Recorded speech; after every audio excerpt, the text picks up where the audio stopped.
You can't expect me to know things about the world. I'm from America. The New Show 1. I'm Joe. I'm Alan. And I'm Dan. And we're back. And we've got a bunch of questions for you. You can submit those questions either emailing us, show@thenew.show, or on Twitter, just tweet at us, @AskNewShow. And if you want to support the creation of these episodes, you can go to patreon.com/AskNewShow. And for $5 or more, you can get an advert-free RSS feed. So the first one then, what's your favorite thing? This is a really tough one because I want to say pizza because I can't really think of much else. It's got to be like booze or pizza. It's got to be one of those two, eating real bad or getting real drunk. I really expected you to go for the cat or, some thing that you really value, like a challenge coin given to you by someone in the military or, something really memorable, something really adorable, but you actually just went for pizza. Well, it's not a thing. He's a cat. Yeah, exactly. Like I would say my favorite person is probably my wife, but she's not a thing, so I wouldn't say her. And I could maybe say that my favorite guitar is my Flying V, but that is not a thing. That's my beloved guitar. That's a thing. Okay, that is a thing. But I disagree. All of these things you've listed are things. Like people are things. But are you like person, place, or thing? Like it's separate. It's different. Like a place isn't a thing either. There's a thing on a map. It's a thing in a city record somewhere. It's a thing. All these things are things. What's that thing on the floor that's licking its bum right now? It's your cat. That's not a thing. He's insulted. I never thought there was a distinction between animate things and inanimate things. I think they're all just things. It's like, in an object-oriented programming language, everything is an object. And so everything in the world is an object. They're just different classifications of objects. Everything's a file. Yeah, totally. So my favorite thing is my memory because I thought about whether it would be a person or an animal, and I thought it doesn't matter which person I pick, I'm going to offend someone, and it doesn't matter which animal I pick, one of the others would be annoyed if they listen to this episode. So I think my memory, because it's something nobody can take away from you, and it has in it so many things that I can never share with anyone that I enjoyed throughout my life, and so my memory is my favorite thing because it's got stuff in there that I like. I think of all the things in the world, my favorite is a nice warm bed because you can enjoy almost all of the nice things in life in bed, whether that's a pizza or a TV show or a movie or just a nice sleep.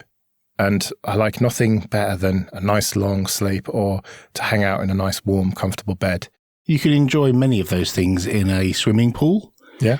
Or lying on the grass. I guess a bed, yeah. I mean, given that you spend, I don't know, a significant percentage of your life, probably at least a third of your life in bed, I can see why it's a good thing. If your favorite thing is a warm bed, now I don't understand why you were like, wow, I can't believe you'd spend that much on a mattress. You should have the most expensive mattress out of anybody. You'd think that, wouldn't you? But what you can do is get a relatively affordable mattress and then put a foam topper on the top of it. And that makes it into an amazing mattress. No, foam toppers are awful. I'm against this completely. Well, you're wrong. There's no need to spend loads on a mattress, I don't think. I think you can buy a relatively cheap IKEA mattress, stick a topper on top. It's a bit inconvenient changing the sheets and everything, but comfort-wise, it's perfect. I do quite enjoy if the wife gets out of bed early and I roll over and her side of the bed is cold because she's got out of the bed recently. I do quite enjoy that feeling of a new pillow and a new section of bed that I haven't been laying on. I think I prefer her side of the bed to my side of the bed simply because I have lots of good memories of rolling over and going, oh, that's nice, on her side of the bed when she's not in it. Yeah, well, I sleep at very different times from my wife. And so there's that little crossover early in the morning. And then she gets out of bed and I stretch out over the whole bed. And it's like, sweet. So I sympathize. What do you see as the typical desktop Linux user? This is from Peter. Oh, this is hard. Because ask the same question of what do you see as the typical Windows user, or what do you see as the typical Android user? It's lots and lots of diverse meat bags all around the planet doing different things. I think the Linux desktop is a little bit different in that it wasn't, for most people, they didn't go into a big box store and pick whichever was the prettiest, cheapest, most performant laptop, take it home, and it had Linux on it. They probably made an active decision to install Linux. And so that changes the demographic a bit. I would say it's a niche. It's certainly a niche of not everyone. I know it's difficult because people seem to think, as someone who works on Ubuntu, I should want Ubuntu to be installed everywhere for everyone. And I think I'm painfully aware that it doesn't work for everyone. There are some things that it's not good for and some things it's not ideal for. And that's the same for the Linux desktop in general. This question could be answered two ways, right? It could be like, what do we think that the average Linux user is actually like? Which there's probably a lot of people that are using Linux that don't even know they are, because I know that we get a lot of people that are like, yeah, I stuck it on my kid's computer or my mom's computer or whatever. And we know that there are deployments in companies and in governments and things like that. And you wonder, like, how many of these people just use it because that's what's there and they have no idea what it is. And if you ask them if they run Linux, that they would say that they don't know. Like, that's probably a pretty significant amount of people.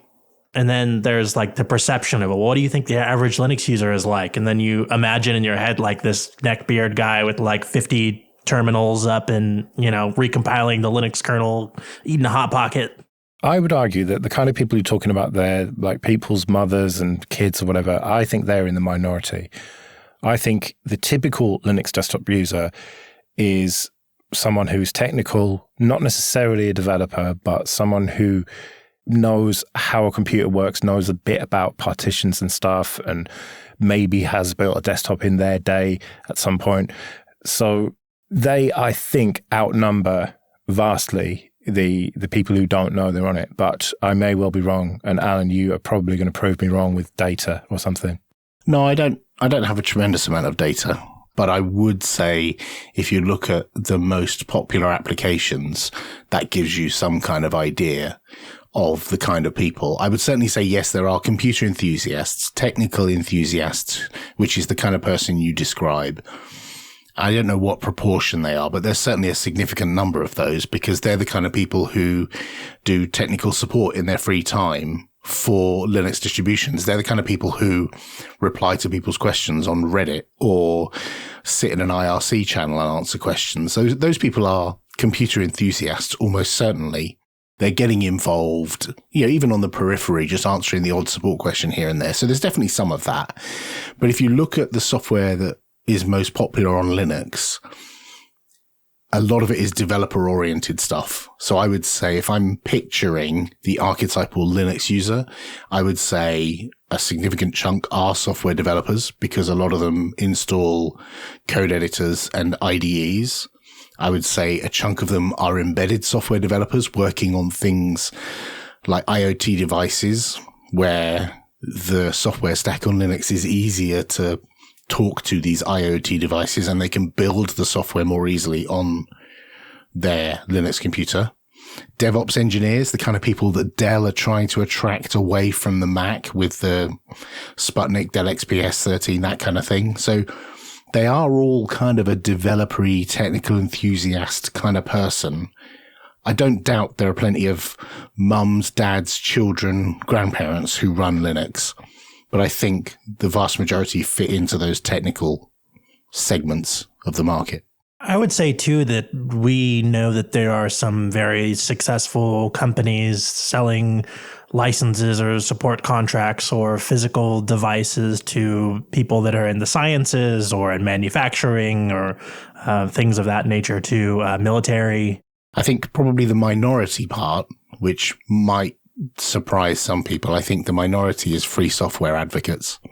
I think actually the people who are installing Linux because they are a Stallmanite who is fully paid up member of the FSF and is very much an FSF believer, I think they're a small minority of people who run Linux. I think the vast majority are quite happy to have a little bit of proprietary software, whether that's Spotify or Slack, or maybe they have Visual Studio Code, or they use the NVIDIA binary driver because they want to play some games and they install Steam and install some proprietary games. So I think some people think, as Dan said, the neckbeards who are free software advocates, people think that's the archetypal Linux user. I don't think that's the case anymore. I think that's a small subset of the audience. Well, I think you find there are no free software advocates running Linux. They're all running GNU/Linux.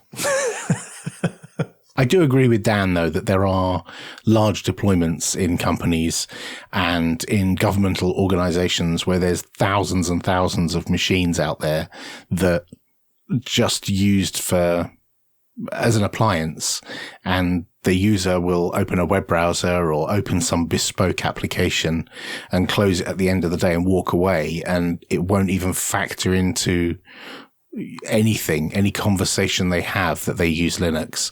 They might have a conversation with someone at some point where the subject comes up, but I think that's pretty rare. I think more likely it's, hey guys, we've got this new computer system. Here's how you use it. Okay. And they use it and then they stop using it and they go home. I think that is a significantly sized chunk of Linux users that your average neckbeard doesn't appreciate. Well, yeah, there's a lot of people working in Toolstation, which is kind of like a DIY type shop here in the UK. And all of their point of sale terminals are running Linux of some description. I never got to the bottom of what it was. It was like a GNOME 2 type desktop. So it was definitely, well, it could have been BSD, but it's very unlikely. And there must be at least 100 of those shops in the UK, and however many staff they have, like, I don't know, 10 people working in each one. So that's a fairly sizable chunk, and you would imagine there's probably similar deployments as well. Well, I've seen that. I think I've seen that EPOS system in Maplin when Maplin still existed. And yeah, it looks like a GTK2 style. You can spot those icons a mile away. Yeah. But I wouldn't count those in this conversation because they're not desktop Linux users. They're using an appliance. If you're going to say them, you might as well say Android users or TiVo users or smart TVs that have Linux on them. You might as well say everyone is a Linux user then, and the demographic is as broad as it is for every other OS. I don't think you could include those. Well, except that it does have a web browser that they can look stuff up in. It's still an appliance. True. I think it's like a Linux, a TV that's running Linux, whatever version of, whether it's some embedded Linux or whether it's running Android, it's not desktop Linux. Even if it's got a browser on there that you need in order to authenticate to Netflix or whatever, it's still not desktop Linux, even if it's got a graphical user interface. I think, and I wouldn't include Chrome OS in there either. Although, that you could argue that one. Well, yeah, actually, if you do count Chrome OS as desktop Linux, which arguably it is, then there's probably more Chrome OS users than any other Linux desktop. I don't know. How many Chrome devices are there out there? There's got to be millions, surely. Who knows? I think the sales figures are made public in, PR announcements for all of the different vendors, but I don't know if there's an aggregate number for how many Chrome OS devices, but that would certainly skew the demographic because Chrome OS devices are commonly used in educational establishments because they're easier to lock down and there's no data locally and you can throw them away and pick up another one when they break. And so they're popular in that environment. So that would certainly change from everyone is a software developer using Linux to students, anyone. My mum uses Chrome OS. So, she's a Linux user as well then. Yeah, but I think that's going to trigger a lot of people. In fact, I know it will. I've said it before on shows and had people argue strongly that Chrome OS is not the Linux desktop, but it is a desktop computer, laptop, whatever, running a Linux kernel and essentially a shell on top of that. It's not really any different. It might be more proprietary than your typical Linux desktop, but I think it is. So, I think we've got to the bottom of this. I think it's, someone with a Chromebook is a typical desktop Linux user. Send your feedback to show@thenew.show. Or tweet at us at AskNewShow. Tell us why Joe's wrong. If you ended up in a situation where you had to prove that you're not the clone or evil twin, how would you do it? I've got a problem with this because if I tell you, then when the clone comes along, then they're going to know how I'm going to reveal that I'm not the clone. I mean, usually the way to prove that you're not a clone is with like some kind of scar or something, right? Because the new body shouldn't have the same scars that you had. Well, this is the problem. And another question is, how was the clone made? You know, if it's some kind of bit for bit copy of me as I'm sat here right now, then with all my memories, then that's very difficult for me to say I'm not the evil twin unless there was a malfunction in the copy and it had a goatee beard and I don't, then it would be really obvious. But if it's a clone from stem cells and it's grown in a lab to be 48 years old, who would do that?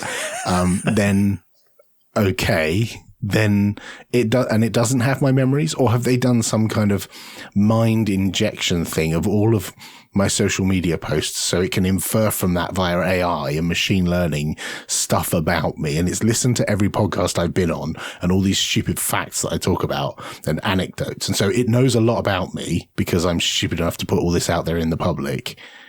Is it that or what? I think we need to know what kind of clone this is before I'm going to reveal how I would get myself out of that situation.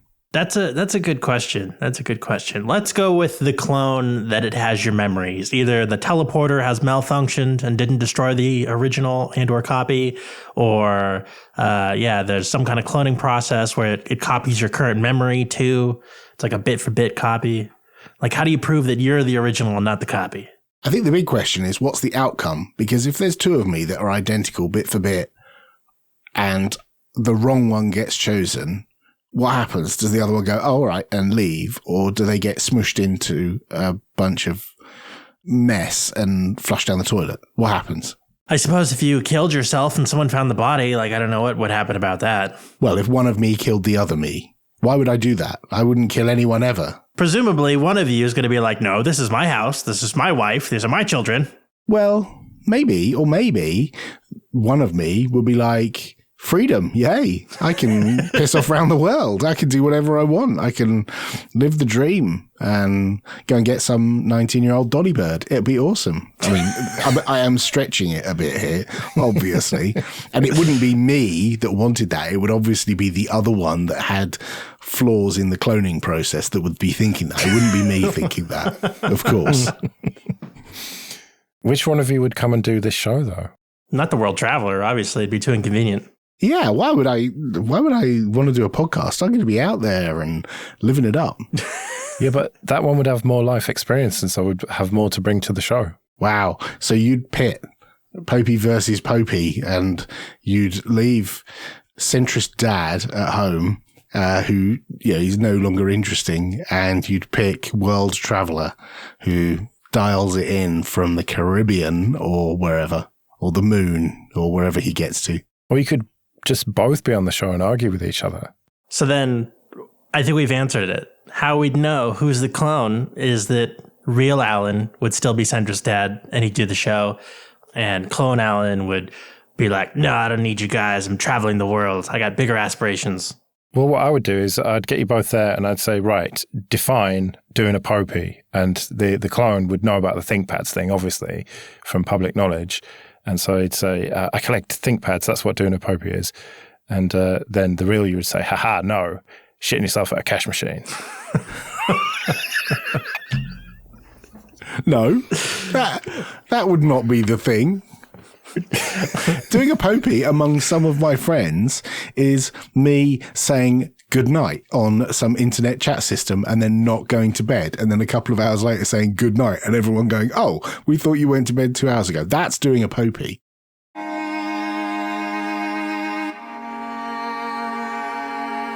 What is your ideal phone display size? This is from Cassidy. I have strong opinions on this. I have very weak opinions. My current phone, I think, is 5.5, and that's fine. So 5.5 inches. So the pinnacle of phone design was the iPhone 4S, don't at me. And it all went downhill from there. And while you're Googling, Joe, I can tell you it was a 3.5-inch screen. The iPhone 4S had a 3.5-inch screen, and that was perfect. I could stretch my hand to the top. I didn't have to hold it with one hand and touch the screen with the other. It was perfection. And also the glass front and glass back and the metal surround the outside. It was just gorgeous. Now, the iPhone SE is a near perfect facsimile of that phone. It doesn't have the glass back. It has a metal back. That is also excellent. And that's only a 4-inch screen. That's a good size. And then we get into the 5-inch territory. The OnePlus X has the design traits of the 4S. So it has the glass front and back and the metal around the sides. But we're now up to 5 inches. And that, I think, is pushing it. So somewhere around 4 or 5 inches. And yeah, I'm the same as you. My current phone is 5.5. It's a OnePlus 5. And I'm not happy about it. I stretch to get to the top, and I don't like that. But those two iPhones and the OnePlus X are probably the pinnacle of phone, and nobody should make phones any bigger than that. I think that a year ago or so, I would have absolutely agreed. I love the iPhone SE design. I think that's a great design. And there's a lot of rumors that they're coming back around to that general design language for the next iPhone. So that's pretty hype because that's a damn good phone design. But I've had a XS for a little while now, which is a 5.8-inch screen, and it is too big, but I feel like now when I hold an SE, it feels a little on the small side. I think I can live somewhere in between. I think maybe like 5 inches, I would be pretty happy. It doesn't need to be this big, but maybe a little bit bigger than the SE. Or, if the screen fills the bezels of the SE, like that would be pretty dope. Okay, so there's two problems here. There's one is the physical size of the device, and the SE is a great size device. It's really small, fits perfectly in any hand. The OnePlus X, which is like 5-inch, is not much bigger, but I can certainly see the benefit, as you said, if you had the SE but stretched the screen towards the edges. Yeah, I would go with that. A full screen across the front. That would be nice. So that would probably be 4.5, getting towards 5 inches once you get that big. I would allow that. But what about aspect ratio? That's something that throws off these numbers because a 5.5-inch old school aspect ratio that's like a traditional laptop screen or whatever is different, feels very different from a long, tall screen. I'm not going to allow square BlackBerry phones and stupid shit like that. That's not happening. No. Like weird aspect ratios. I think some phones are a bit taller than others. Some phones are a bit wider than others. All of them are okay. So long as they fit in your hand, I don't really care about the aspect ratio. It doesn't bother me at all. It does feel like 16:9 feels really natural when you start doing things like watching videos or when you realize like how many interfaces are just a list. It does seem to feel like that's better than having something more square. Yeah, agreed. Yeah, but modern phones aren't 16:9. They're, what is it, like 21:9 or whatever. If they're really tall, they're a little bit stretched out almost. They should not exist, Joe. I agree. And it annoys me that there are now quite a lot of YouTube creators who have that aspect ratio for the videos. And so when I'm watching them on my glorious 27-inch monitor, they've got black bars on them. I don't really care about black bars. That's never bothered me. I'm more annoyed about the ability for me to be able to use the user interface. If there's black bars surrounding media, this doesn't really matter. So I just looked up, and it looks like the phone I'm currently using is 19.5 by 9. Yeah, which is very tall. It is very tall, and you're right. They do get around it by pillar boxing, which, in a world with notches, I guess, like, makes sense that you do want to have some kind of pillar boxing because you don't want the notch, like, going over your video content. Well, notches are stupid, though, aren't they? If we could have no notches somehow, and a 16:9 screen that's between 4.5 and 5 inches. Sounds pretty sweet. I'd buy that. Make it so, Dan. Do a crowdfunder. Make it run elementary OS as well. How many millions of dollars do we need? Was it 2 million? We need 30 million, but if you raise about 12 million, that would probably be all right, yeah. Yeah, and another couple of million for a slide-out QWERTY keyboard, please. No slide-out keyboard and no fucking removable battery either. What? Yeah. What do you want your phone to be 30 feet thick? I would rather it be a tiny bit thicker and be able to remove my battery and replace it. I put it to you, Dan, that a phone does not need to be 30 feet thick in order to have just the extra couple of millimeters necessary in order to be able to remove the plastic back cover and get the battery out. No. Seal it up. Waterproof that bad boy. I want it tight. No, this is where I'm going to nope out of this crowdfunder, I'm afraid, Dan. You don't have me on board. I think it was in one of the Johnny Ive videos where it was like, the new iPhone doesn't feel created. It feels like it just is. Oh, Jesus Christ.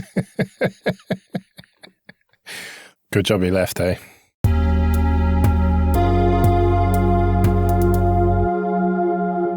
Do you believe in karma? Yes, but maybe not in necessarily like a supernatural way, but in more of a like, the world is only so big and you get back what you put out. And if you're not a very good person, then chances are people around you will not treat you very well. And if you are generally shaping your environment in a positive way, that you'll get that positive feedback. I guess that's not true for all people, right? But like all things being equal, I would say that you kind of get back what you put in. I like to think that's the case. I strive to be a positive influence on the world. And in small ways, I think karma does work. Like at the, shall we say, the local level, when you go to a retailer and, you know, you're friendly and courteous and not stroppy with them. They're just other human beings. They just have a different job. They just see life in a different way than you do because they're on the other side of, you know, the transaction, and they will be nice to you in return. I think karma works at that level, low level. I think scaling up, it doesn't work. So someone who has made billions and has got to a position of power, I don't believe for a second that they're a 100% wholesome good person. But I can't necessarily hold myself to that standard either. I can't necessarily say I am a 100% wholesome good person. I try, and I think most people try, but I think some people do not try, and those people might not get the retribution they deserve, and there's nothing you can do about that. Well, clearly it doesn't always work, karma, because you have a lot of bastards making a lot of money and having a lot of power in the world. And a lot of world leaders are psychopaths who just don't give a shit about anything other than themselves. But what about this idea that if you are not a psychopath and you do have empathy and everything, then just by doing bad things, then you feel bad about it. And then if you are in a kind of negative mental place, then things go wrong for you and you kind of have this compounding effect. And it's not necessarily just as straightforward as I am nice to this, server in a restaurant and therefore they don't spit in my food. It's, I think, more complex than that. I think that if you genuinely feel good about how you go on and the vibes you put out into the world, for want of a better word, you feel more positive generally and good things happen to you because you're in that good place. I don't know. It's really tricky because, you know, God told me to do this thing, therefore I'm on the side of like righteous justice, whereas the person on the other side thinks their God told them to do this thing, and you're both opposing sides and you're fighting, yet you both honestly believe you're fighting for the right thing. And, you know, there are people on a smaller scale. There are people who are what I would class as awful people, who are con men and clearly are trying to con people out of, I don't know, kindness, money, whatever it might be. But some people can't see that. And I feel like there's nothing you can do about that. Well, there's not a lot you can do about that because you just look churlish, and you should just move on and get on with your life and stop worrying about the people who are not positively contributing to the world. I guess maybe there is also kind of a perception effect too, where if you are focused more on being positive and more receptive to positive things, that you will feel like your life is very positive and not dwell on the negative parts. Yeah, definitely. Yeah, I hope so. But if you're in a negative mindset, that you'll notice the negative things more. It's very easy to not notice the positives, right? Like it's really easy to go through a day and only think about all the bad things that happened. And it can be a lot harder sometimes to appreciate everything that went right. Yeah, and if you have people around you that negatively influence you, it can drag you down. And I vividly remember being told by a boss many years ago that the entire office happiness pivots on whether I come in with a smile on my face first thing in the morning. And if I'm like down and grumpy, everyone is down and grumpy because they all feed off each other. It's a small office with like 5 people in it. But if you come in and you're super happy, people feed off that. And I think that's natural. If you try hard to be a positive influence on the people around you, it has a network effect to those people, and then beyond those people to their network, who you will have no visibility of. And the supernatural belief of karma must have come from somewhere. Like most superstitions and, supernatural beliefs or whatever, they come from some sort of reasonable-ish sounding cause. It's easy to think that there's a God when there's this blindingly bright thing in the sky that you can't even look at, and somehow you kind of intuit that brings life, which it turns out that it actually does through photosynthesis and stuff. It's kind of logical to think that the sun is God, and that's probably, I think, where the myth came from. And similarly with karma, it is based somewhat in reality that if you go around being nice to people, well, reciprocal altruism, they call it, right? On a small scale, and maybe some of these deeper things that we've been talking about, by just being in a positive mood keeps everyone positive, and therefore it's just your perception that things are more positive. It does seem like there's got to be like some kind of privilege associated with a belief in cosmic justice, though, right? Like if you're in an environment that doesn't seem to ever reward you, then I can see how it could be very hard to believe that you being a good person really matters. Like if you're just entrenched in poverty or some kind of other massive disadvantage, then I think in those situations, then karma probably doesn't really apply. Well, that's where heaven and hell and stuff comes from. The idea that you'll be judged in the next life. Yeah, I suppose that would get you to continue to believe in this system, right? It's kind of interesting that there's these systems that exist to kind of make us behave nicely, believing that, we have to believe in justice. Otherwise, there's not much incentive for you to not just be completely selfish. I partly got my current job through karma because the points system in Launchpad is called karma. And I clocked up a ton of karma through answering support questions. I was giving my time to support other people. I was doing something positive for the project. I wasn't being financially rewarded. There was no reward for me at all for doing it. And yet now I work for the company that set that up, and I enjoy that job. So you could argue at a real basic level, yeah, totally it works. What a coincidence. I got my current job through karma probably as well.